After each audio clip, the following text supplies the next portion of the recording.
No, no. It can't be done.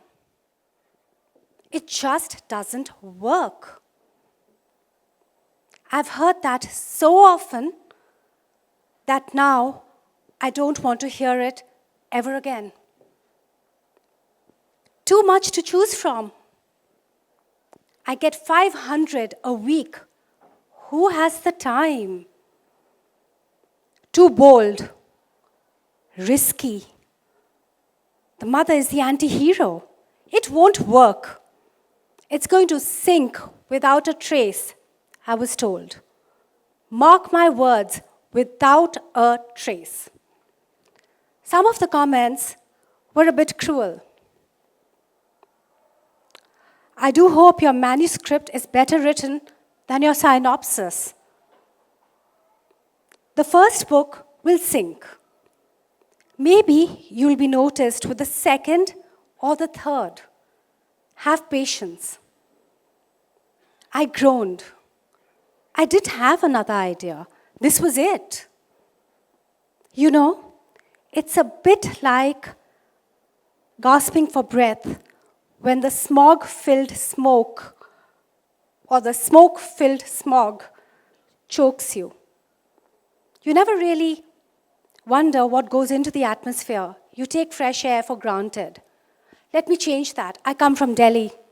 We no longer take fresh air for granted, and we do watch pollution. I have wandered into libraries, like you, and to bookshops and seen thousands of books on so many shelves. How did they get there? Who wrote them? Someone must have. Someone must have published them. I wondered how. My first manuscript left me gasping. I really wanted to get published. I wanted the story to get to you, but I didn't know how. Every time a publisher sent me a rejection, I felt bad. Every time I didn't hear back from an editor, I took it personally. Enough, cried my tired brain. I had worked really hard and was ready to give up. I deleted my manuscript from my laptop. I used to run past quickly to avoid even catching a glimpse of the post box. I left emails unanswered. And when a letter did finally reach my desk, I shoved it aside. Words that I'd read came back to me. Tread softly, I whispered. To faceless editors with big names and titles, for you tread on my dreams. I nursed a bruised ego, found myself in tears very often because the manuscript meant so much to me. I nearly gave up, and that would have been it. But hope comes in different forms. J.K. Rowling had 21 rejections, said my daughter. And look where she is now, added my son. You have only 15, they told me. Way to go. I rolled my eyes. 15 rejections. They repeated, way to go. Somehow, they jolted me out of my misery. I put aside my bruised ego and got on with it. I pulled back my manuscript from my sent folder. I looked at all the rejections and actually tabulated the negative comments. I opened an Excel sheet. Bring it on, I told the world. Bring it on. And then I worked. I reworked my manuscript. I edited. I tightened the plot I polished the characters and looked at all the negatives, turning them into positives. I had a manuscript that I believed in. But something else happened during the process. I no longer needed the big five in publishing to validate my self-esteem. I wasn't waiting to be discovered by a literary agent anymore. I had an authentic story and a different plot, maybe too different. I realized that for the big publishers, I was a risk. I was one more Indian author who had written in English. The market was full of us. So I changed my expectations and my strategy. Like most first-time writers, you will find some of my soul on those pages. Like most first-time writers, I had written about something that I felt deeply about. Something that hurt and needed to be told. So I got down to doing it. I had been advised to write about poverty, love and loss. Look at writing stories about the eternal problem, mothers-in-law versus daughters-in-law. Or mythology, it's very in, a publisher had told me. But I had none of that. I stuck it out and stood firm on my ground. I had flung away the list of top publishers and literary agents. But now I made a different list. I made a list of publishers who were also India's largest distributors. I needed someone who had the courage, were bold, dynamic, and less risk-averse. And I found them. For every tunnel, at the end of every tunnel, there is light. They took my manuscript and made the negative comments from lead to gold. My book, which had been written off, climbed up the charts. I was in India's top 10 list and stayed there. At reading sessions, women wept and opened up. They told me stories that paralleled what I had written. They said it was a reflection of their lives.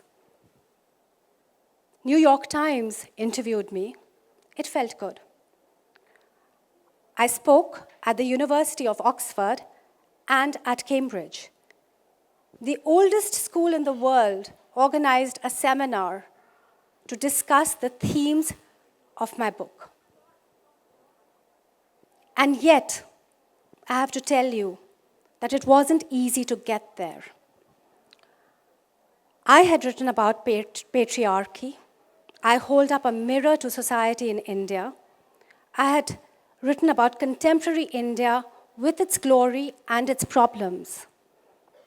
I wrote about bullying on the playfield as well as bullying in families that continues.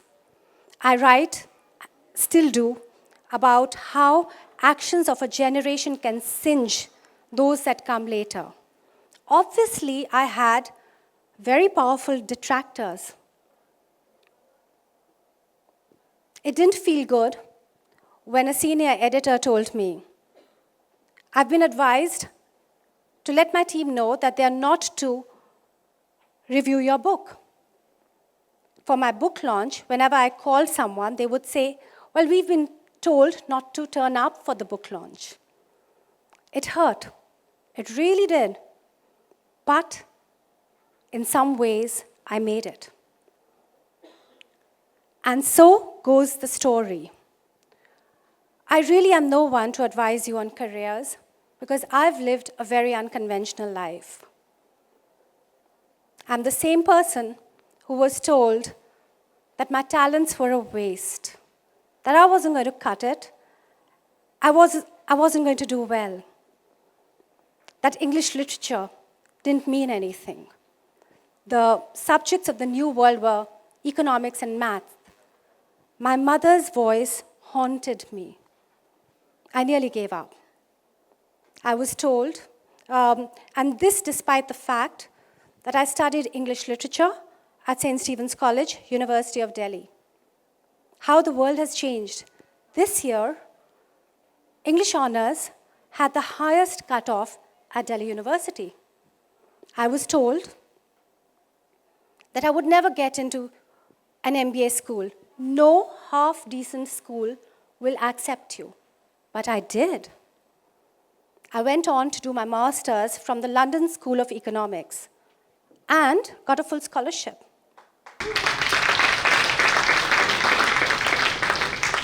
I went on to work in the corporate world and rose to CXO positions. But I have to let you into a secret. Promise not to tell anyone else. I played to my strengths. At the LSE, I applied to the only department that did not require a math test or a GMAT. I also was in the communication team, which meant that my talent was valued. Life's been tough. It really is. It really has. I continue to have challenges. But I live by a quote, and I'm going to share that with you.